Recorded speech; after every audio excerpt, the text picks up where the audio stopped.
काळासोबत विविध क्षेत्रात होत असलेले बदल वृत्तवाहिन्या, रेडिओ, वृत्तपत्र या माध्यमातून समाजात नेहमी जनजागृती करीत असतात. मात्र या जनजागृतीचा फारसा परिणाम होताना दिसत नाही.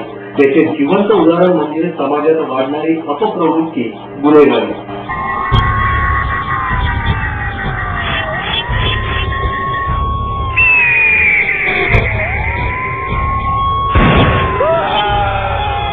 होय, आजचा सिटी क्राईम या सदराचा विषय हा गुन्हेगारीवरच अवलंबून आहे. परंतु तत्पूर्वी आपण वळूयात एका पर्यटन स्थळाकडे. पुरातन काळापासून प्रसिद्ध महाराष्ट्रातील एक घाट, मालठण घाट, राष्ट्रीय महामार्ग क्रमांक 222 आणि नाशिक पासून केवळ 132 किलोमीटरच्या अंतरावर.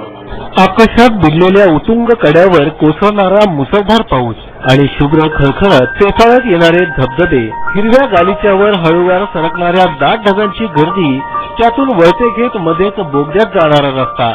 हे अनुभवायचे असेल तर कल्याण रस्त्यावरच्या माळशेज घाटात जायला हवे. दाट घनदाट रस्ता, अरुंद दरी, दरीच्या तळात घनदाट जंगल, जंगलात ससे, घोरपड, मुंगूस, बिबट्या अशा अन्य वन्य प्राण्यांचा वावर असतो. आणि सोबतच वर्षातून एकदा हजेरी लावतात ते परदेशी रोहित पक्षी. अशा निसर्गरम्य ठिकाणी नुकतीच हजेरी लावली की भद्रकाली पोलीस ठाण्याच्या गुन्हे शोध पथकानं